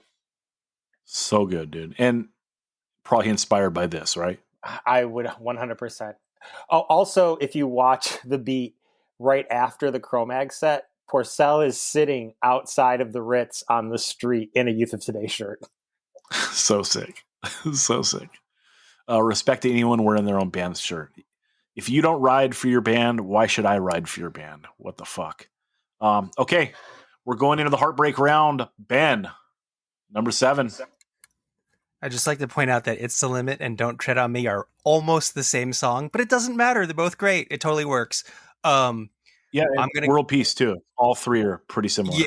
Yeah, it's like, why make one amazing song when you can turn it into 3? I'm gonna go with. I hate doing this because this is a song that isn't on Spotify, but I got to be true to myself, and one day I believe it will be on Spotify. Verbal Assault, Backstab. This is on Positive Force Records.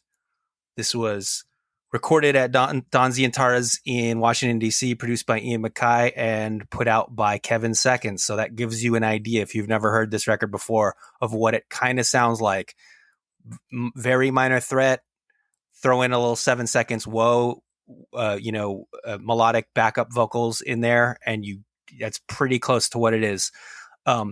Every fucking time I turn my back, I seem to have come under your wood attack. Whoa. And so you have like Youth of Today singing about breaking down the walls. I'm sorry, Youth of Today singing about being stabbed in the back, and you have Verbal Assault singing about the same thing. And these were like guys who used to carpool to shows together because they were from neighboring states before they sort of, I guess, maybe sort of went in their separate directions. This is like one of the, like, a lot of people think of Trial as like the definitive Verbal Assault record, and I agree with that. But man, this is a good one too. It doesn't get a lot of shine, probably because it's not on streaming and it hasn't been reissued like ever. But it's awesome. The record cover is awesome too. It's like black, white, and red. It's just like 80s hardcore, like the way you want it to be. Zach, you're a huge Verbal Assault Trial fan. What do you think of this record? I take the whole ride. This is good. It's like slow, fast beat hardcore, like this song. I like it. I like everything. It's just Trial is so like dynamic, and it kind of like, it's one of those records where nothing ever sounded close to it, like before that or ever again after it, including them. You know what I mean? Like kind of how this is gonna hurt your brain, but like comparing Verbal Assault to Hatebreed, but it's like Hatebreed, that first LP, like nothing's like it, right? And like they could never recreate it again. And like the same with the Cro-Mags right here, right? Like they never get close to Age of Quarrel again. Like Best Wishes is totally different, you know? I don't love that record at all. I don't even like it, you know? Like I'm not ashamed to say, like Cro-Mags, I like one record straight up. Although that Harley record called Cro-Mag, that's a good ass record. It sounds like he just locked himself in a basement for a year and like only listened to Motorhead. So it's sick. That's But definitely a Motorhead Discharge record. That's right. Yeah, that record kicks ass. Like it's straight up an underrated. It's the second best thing he ever wrote, you know? And like no one's ever gonna know. It just like went under the radar. But back to Verbal Assault, this kicks ass, Ben, straight up. Like I like Learn. I like the whole record. So I like every single Verbal Assault thing. I even like Exit. You know what I mean? So it is what it is. Hell yeah. Anything else you want to say on Verbal Assault? I saw them, I guess it was either late last year or early this year, and they did not play any songs off Learn. And I thought, come on, man, that record's good. At least throw me a bone and play fucking one song off that shit. But they were very good. Play one, right? Yeah. Because they don't seem like a band that's coming out and only playing 20 minutes. No, they played for a long time, they and also- they did a lot of songs, yeah. They That's also my don't point. play anything fast. Maybe Well, that's there you it. go. Maybe it's that. They also canceled their San Diego show, which is a total buzzkill. So bummer. Verbal Assault, if you come back, hit San Diego again. He played at Garage back in the day in Chula Vista, I believe. So, but I wasn't around. I'm a new Jack. Okay, Dan, let's go to you for your number 7 heartbreak round. Okay, so when I look at what I've got on my little list, I've got quite a few things like written down, and I've got Chip on My Shoulder, Slapshot, fucking incredible song, The Eliminator, Agnostic Front, maybe a little bit long that song, but it's so good. Actually, quite a few things off that AF thing like have come back into my purview of enjoyment, where at one point I really loved it and then kind of didn't like that LP for quite a bit of time and then started liking it again, just some time away. But I mean, are any of those songs better than My Oh Mind by Uniform Choice? And they're not. So I'm dipping back in and I'm going, My Own Mind by Uniform Choice. My eyes see the lies which cause your pain. So good. I'm sorry that I did this. I'm sorry. I'm sorry for everyone listening. I'm sorry. I'm sorry for you. This song is just absolutely incredible, and it was still out there. And if we're picking the best 7 songs of '86, I'm not going to just take another band just to have variety when there is, these, and we don't, we overuse this term from time to time, but God tier hardcore songs are out there. I'm grabbing them. While I can. I'm tired of taking the fucking blame. God, Oh, that part. yes. Like, That riff, chills. that riff that comes in after that is just so good. Absolutely. The other thing that's so sick on the breakdown is the drummer is doing closed hi-hat when like the guitar is strumming, and then the guitar goes to palm muting and then he opens the hi-hat. Yeah. Which is like kind of the opposite. Usually like bands, you're doing palm muting with closed hi-hat and then you're open strumming with open hi-hat. Yeah. And like they go the opposite way and it is so sick. And it gives it so much life. Yeah. Yeah. Yeah. So good. I love it. I'm so glad this got on here. I was down from Once I Cry and this. Like this is honestly, I like this more, but like Once I Cry, I just wanted on the playlist because I thought we're going to end up taking all Uniform Choice rippers. So I wanted a little Sensi song on the playlist. Okay. I am going to take the best Black Flag song post 1981, and that is the band Blast with the song Fucking With My Head. I was thinking about taking Something Beyond. Shout out Jones. Shout out Bellshare. But I got to go this. This is the Ripper. So good, so catchy, so gnarly. And it's everything that, we wish Black Flag went on to be. But they had to bore us into oblivion and then break up. So yeah, this kicks ass. I love this LP. I like the whole thing. I think Blast is a band where they're better sum of all parts. I'm not plucking tracks. It's best to like put the record on, let it go. But if I got to choose a track off this record, I'm taking Fucking With My Head, dude. What do you think, Clevo versus Surf and Destroy? I mean, they both have their place. Yeah, 100%. 100%. Okay. Ben, you want to say anything about this, or should I send it to Clevo for the final pick of the night? There's a Black Flag song that this sounds so much like, and it's on the tip of my tongue. I want to say it's I Love You, maybe. It's like one of the Rollins era Black Flag songs, but it never occurred to me like, wow, this song sounds so much like that song. But just like Uniform Choice, basing themselves on Minor Threat, Blast bases themselves on Black Flag, and that shit ends up being great. So cheers. More power to them. Yeah, and Ben, you did call out my favorite song off My War.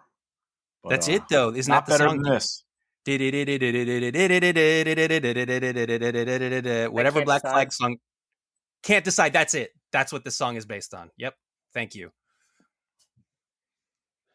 There you go. Except this song isn't fucking 6 minutes, So there's that. Okay, Clevo, let's go to you for your number 7.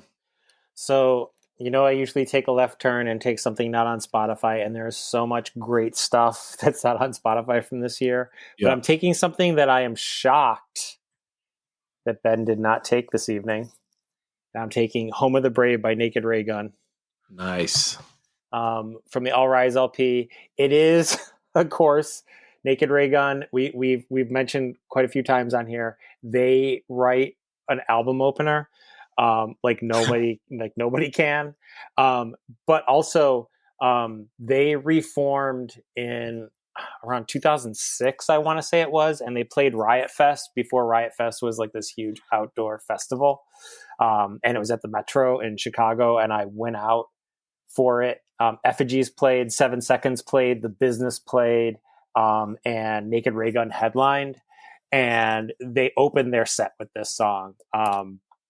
It's got some great whoa-whoas, just as you want. But I think just the way the single guitar kicks in, single guitar just kicks in, the drums hit, and then, Jeff comes in, it's like staring off in to the night. And then just, I don't know, it's a great song. I was between this and Backlash Jack. Backlash Jack, I love that they just go straight up, and it's like the choruses are just the whoa-ohs on Backlash Jack. But this is a ripper. This was in their set, all the time when they played, and I just it's a great song. Yes, it's great. I'm so glad this got on the list. I feel a little dirty that Eliminator didn't make it on, but whatever. It is what it is. Ben, how do you feel about this song? Clevo, I'll tell you why I didn't pick this. Because I picked it for the 1985 Super 7, because I thought it came out in 1985, because it says copyright 1985 on the back of the fucking record cover.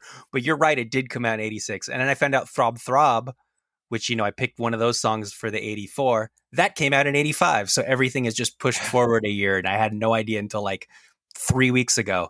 But cool. It's on both of the 85 and 86 Super 7. You can never have too much Home of the Brave. That was also, didn't we have like the squirrel bait controversy with that too? Because I still have Skag Heaven on my list, because I'm not sure if that came out in 86 or 87. Yeah, that's another squirrely one. Yeah, someone should do a bootleg of this band and only put the first songs. One-sided 12-inch with just like the first tracks. It'd be so ill. I mean, you can make a Spotify playlist. That's true. We can just make the playlist. Okay, let's go to honorable mentions. Dan, are you going to be able to go back home to England now that everyone knows you didn't take anything off Grave New World?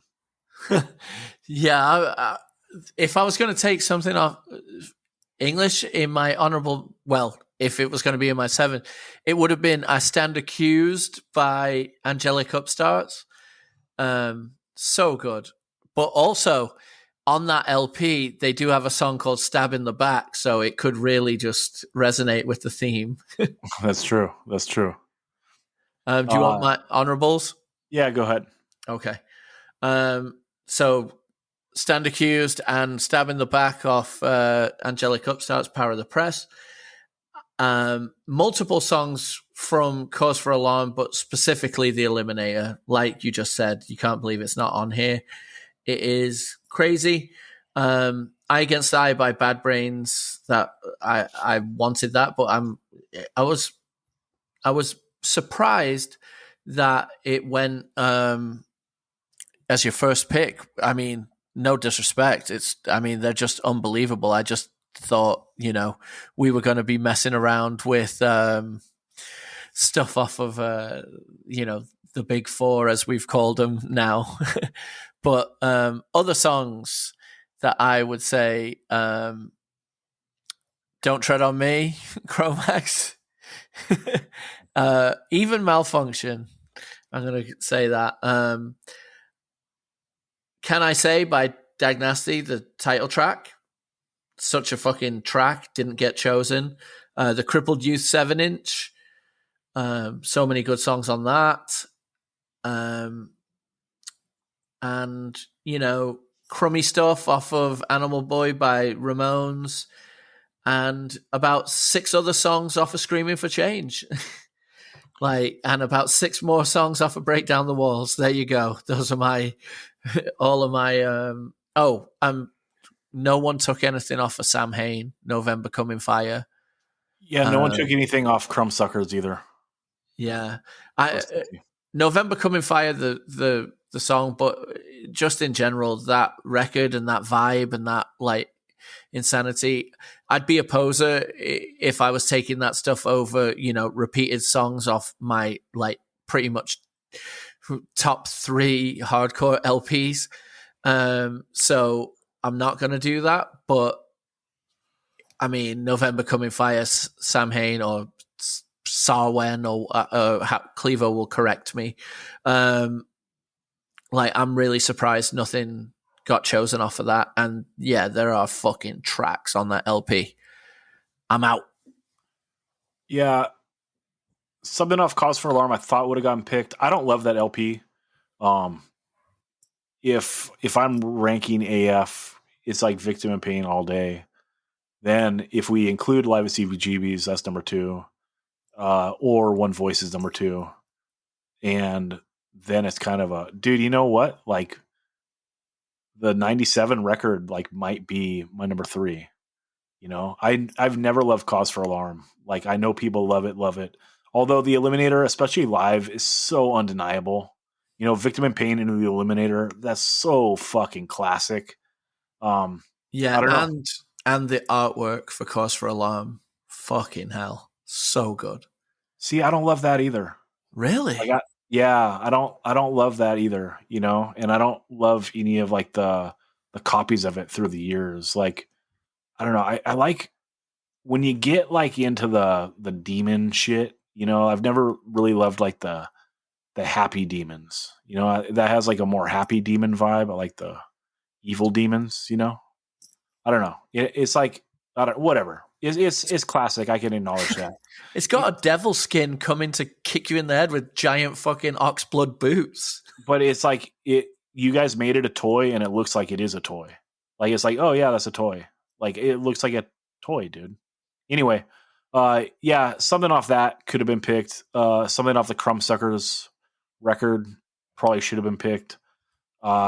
That's it. My honorable mentions is just more songs off these classic albums that I love.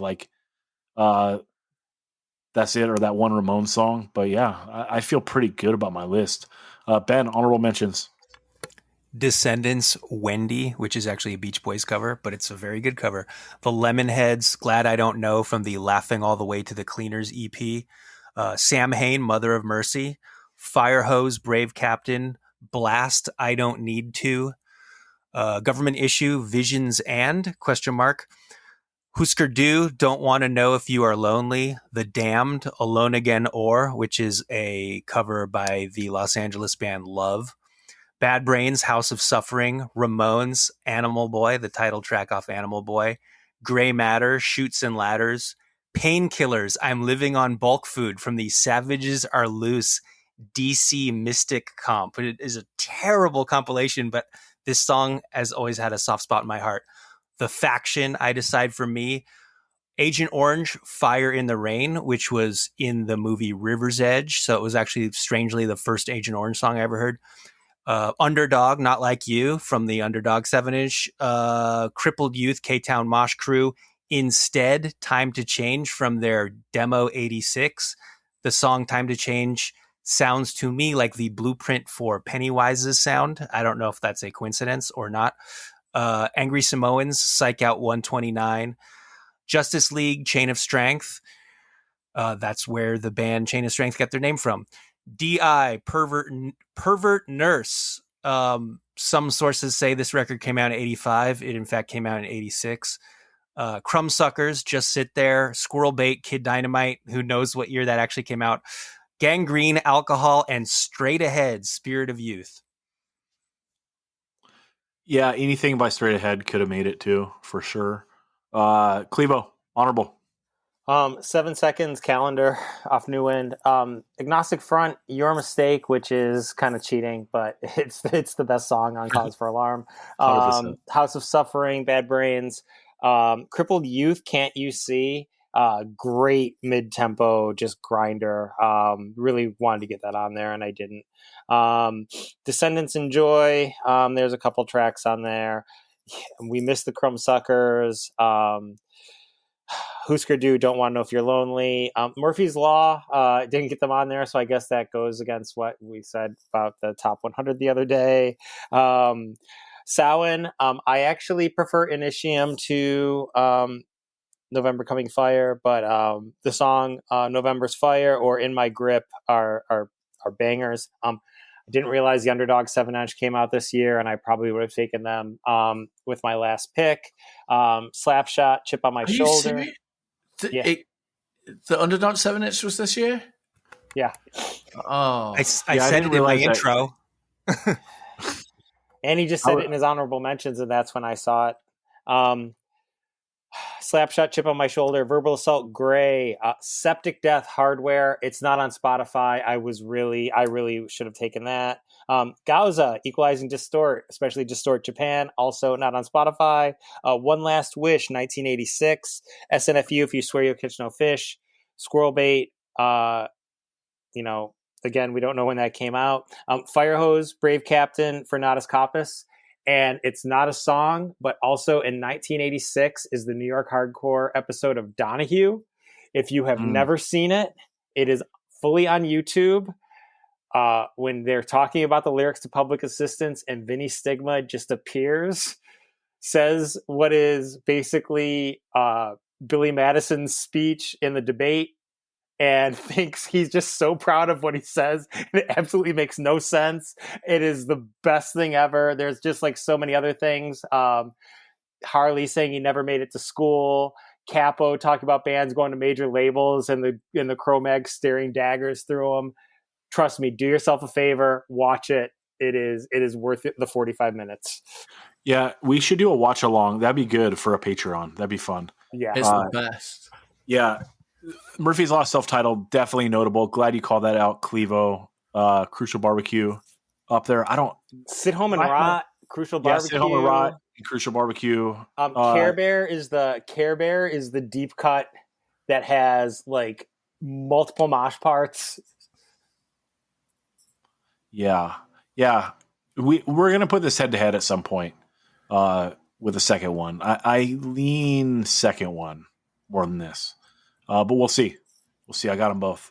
Okay, everyone. Can I ask one thing really quick? Sure. Now, this is unprecedented. This is a thing. But just learning that, is there any way I could remove one of my Cro-Mags tracks and put Underdog Say It to My Face in there? Nope. Damn it. I mean, I've still got world peace. Like it's not that much of a booby prize, but I would like to say it to my face. Yeah, you got to listen to Ben on those intros, dude. I never do. I know. It's like, okay, Ben, tell me about 86, and I go pee. So I missed it too. But hey, what are you gonna do? Okay, everyone, 1986, killer year for hardcore. We will post our lists this week. Some point, and you can vote on who had the best list. You know who had the best list. Look no further than me. But that's what's up. Dan, where can the people find you? Crying in the corner because I don't have Say It to My Face on my list. But you know what? I'm going to go listen to it as soon as we're done recording. I am on Instagram at Southport Instagrammer. I think Say It to My Face was on my New York hardcore list. Yeah. I know I selected it before. I can't remember which one we did it for. Anyway, Ben, where can people find you? You can email me, xbenedgex@yahoo.com. And I totally would have picked something off One Last Wish from the 1986 album, but it came out in 1999. So it's one of those weird things where it's like it was recorded and then it came out many, many years later. So that album is fucking great. That is all I have to say. Clevo, where can people find you? At Clevo on Instagram. Yeah, that One Last Wish is the best piece of Empire worship from that scene. It's so good. Everyone get at me, 185milessouth@gmail.com. I respond to everyone. Also, 185milessouth on Instagram, Twitter, and Threads. Yeah, it's there. Zach Retaliate is my personal Instagram, and Retaliate is the best on Instagram. Everyone, we love you all. We'll talk to you next Monday on Patreon. When there's silence, friends need not speak. It's understood. Die, I would. And when there's silence, cultures appear as one. Colors are blurred. My brother, I heard. When there's silence, meanings all seem clear. Distractions unknown, uniformly alone. And when there's silence, love has no hurt. Despair cannot live. Words take, I give. The sound of no sound is the most deafening of all. The feeling of no feeling is the most painful of all. And yet we must endure. For I do now, and forever shall, love all things that are real, even when silence is broken.